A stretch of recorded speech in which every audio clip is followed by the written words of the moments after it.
Majority Leader.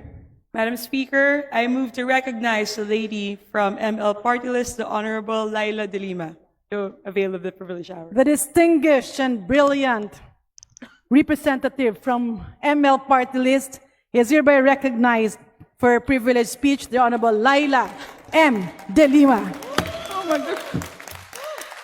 Madam Speaker, the Honorable Majority Leader, distinguished colleagues, I rise today on a matter of collective privilege.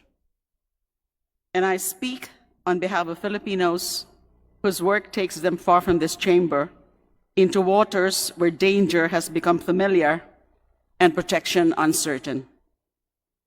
On December 12, 2025, near Escoda or Sabina Shoal, Filipino fishing vessels were harassed by Chinese maritime forces. Tatlong mangingisda po natin ang sinaktan. Sinira ang kanilang mga bangka. These men were fishing inside the Philippines' exclusive economic zone, waters that sustain their families and form part of our national patrimony. Para sa mga mangingisda natin na apektuhan ng nasabing insidente, mabilis lang ang mga pangyayari. Pero para sa mga pamilya nila, matagal ang epekto ng panggigipit na ito. Kailangan ng panahon para magpagaling ng mga sugat. Kailangang ayusin ang mga nasirang bangka. Kailangan makahanap ng alternatibong magpakakaitan. Gusto nilang maghanap buhay, pero ngayon kailangan pa nilang mag-isip ng mabuti bago muling pumalaot sa dagat. This incident, along with many similar occurrences in the past, is forming an already alarming pattern in the West Philippine Sea, one shaped by repetition and constant pressure. Hindi na po bago ang ganitong mga balita. Water cannons, aggressive maneuvers, and obstruction of assistance have become familiar features of maritime encounters. Over time, such acts reshape behavior. They make lawful activity feel perilous. They teach restraint through fear, subduing us to docility through relentless bullying. Here, geography is key. Escoda Shoal lies within the Philippines' exclusive economic zone. It is a mere 139 kilometers from Palawan. Kasing lapit lang ito ng Tarlac sa Maynila. Ganun po kalapit sa atin. On the other hand, Escoda is 1,100 kilometers away from the nearest Chinese island of Hainan.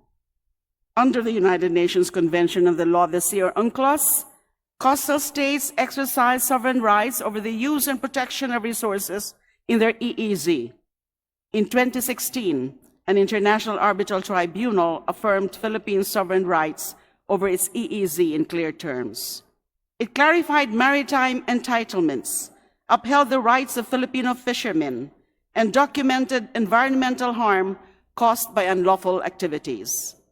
That legal framework continues to guide conduct in the region. It remains the standard by which actions are measured. What we confront today is the growing distance between law on paper and the real conditions at sea. Harassment operates as a form of pressure that accumulates over time. Each incident narrows the space for ordinary livelihoods. Each encounter recalibrates expectations about safety and access. The people who bear this weight are not policymakers or diplomats. They are fishermen who judge the weather, the catch, and now the likelihood of confrontation.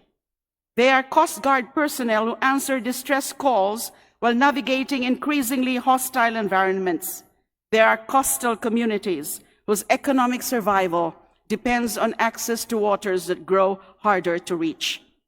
This is where the role of the state becomes immediate and tangible. Protection requires presence. Presence requires capability. Capability requires institutional commitment and full government attention.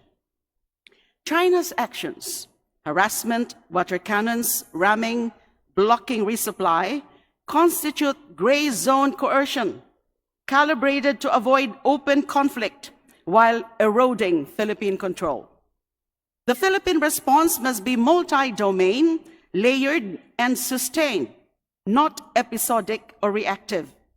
This means the Philippine response should encompass 6 major areas: international law, alliance building, strategic information warfare, economic risk management, deterrence capacity building, and maritime enforcement.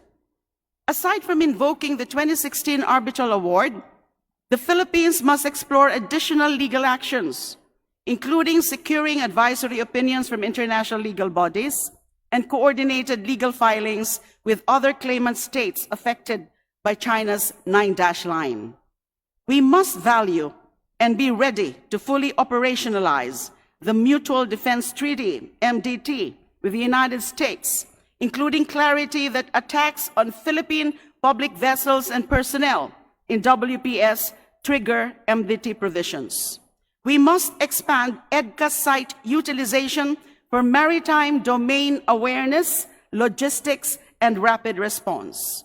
We must also strengthen bilateral cooperation with Japan, Australia, and South Korea in terms of joint patrols and interoperability in maritime surveillance and coastal defense.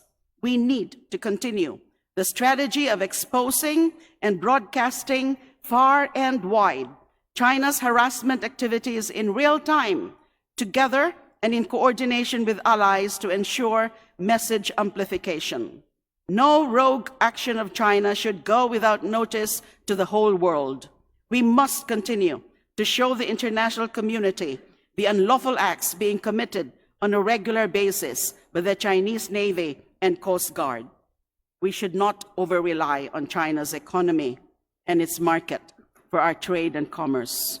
We should explore and diversify in the Asian markets such as India and call for deeper ASEAN economic integration. China should cease to be our lifeline to world trade as it strangles our maritime trade routes and denies us our rightful use of resources inside our EEZ. Our territorial enemy can no longer be treated as our economic partner. By now, this should already be clear as daylight to our economic managers. We need a paradigm shift in our economic, trade, and investment framework with the goal of reducing strategic relations with China, because China has already made it clear, time and again, that she is not our friend. Instead, she has decided to be our enemy, because only an enemy will endanger the lives of innocent Filipino civilians and deprive them of their rightful livelihood. Finally, we must wake up to the reality that we are a maritime state, and that a maritime state needs a strong navy and coast guard to protect our territorial integrity. Not only are we a maritime state, we are a maritime state with a real enemy claiming, occupying, and invading parts of our waters, and at the same time expelling and harming our citizens from our own territory. This necessitates acceleration of efforts towards the modernization of the Philippine Navy and Air Force and prioritizing the acquisition of modern and technologically advanced surface and air assets, including submarines and multi-role fighters. That is, of course, for the long term. In the short term, we must sustain regular, visible resupply and patrol operations to Ayungin Shoal and other features. We must shift from episodic missions to regular, routinized, and credible presence, denying China escalation control and removing her domain discretion and prerogatives. We must strengthen the Philippine Coast Guard, or PCG, as the lead uniformed service by equipping our ships with larger hulls, water cannon parity, and reinforced prows. Likewise, it is time to call in the Navy to fully support the PCG in its mission to guard our coast by defending our citizens who are out there, their lives at risk, because China has decided that Filipino lives are expendable and that bullies can always get away with anything. Nasa mandato po ng Philippine Navy ang pagtatanggol sa ating teritoryo at pangangalaga sa mga Pilipinong nakasalalay ang kabuhayan dito. When civilians are harmed inside our exclusive economic zone, that mandate finds cogency. Defense becomes a matter of execution, not deliberation. I therefore urge this House to support the coordinated deployment of the armed forces of the Philippines, particularly the Philippine Navy, alongside the Philippine Coast Guard in areas of the West Philippine Sea where Filipino fishermen and maritime personnel face persistent harassment. Such deployment establishes a protective environment. It shields civilians engaged in lawful activity. It supports Coast Guard operations tasked with rescue and enforcement. Malinaw po nitong ipakikita sa buong mundo, lalo na sa China, na hindi tayo papayag na basta na lang tapak-tapakan ng karapatan ng ating mga mangingisda. Operating naval assets within our exclusive economic zone affirms sovereign authority over waters that sustain our people. It allows fishermen to return to their work with greater confidence. It reinforces the state's capacity to uphold order and safety at sea. A credible defensive presence also reshapes incentives. It raises the cost of harassment. It disrupts patterns that rely on repetition and asymmetry. It restores balance in maritime interactions that have grown increasingly lopsided. This posture complements diplomatic engagement. Diplomacy gains strength when backed by the demonstrated ability to protect citizens and enforce rights. Across Southeast Asia, states facing similar pressures continue to affirm international law as the governing framework. International partners have voiced concern over coercive conduct and hostile acts in the West Philippine Sea. These efforts depend on 3 C's: consistency, coordination, and courage. At home, the state must stand with fishing and coastal communities in practical ways. Medical assistance must reach the injured. Compensation must address damaged equipment. Livelihood support must reflect the risks that fishermen have been compelled to carry. Protection at sea must be matched by care on shore. Mr. Speaker or Madam Speaker, each incident at sea shapes expectations about the future. Each injury alters how fishermen assess their work. Each damaged boat carries consequences that ripple through families and communities. Sovereignty should be a lived experience for our people through our steady collective assertion and defense. Rights can only be meaningful when they are upheld in daily practice. Protection becomes real when it reaches those who need it most. The West Philippine Sea forms part of our national patrimony. It feeds our people and anchors our maritime future. The Constitution entrusts its defense to the state, acting through its institutions, including this Congress. The moment before us calls for resolve expressed through action. It calls for protection that meets courage at sea with our attention, solidarity, and support.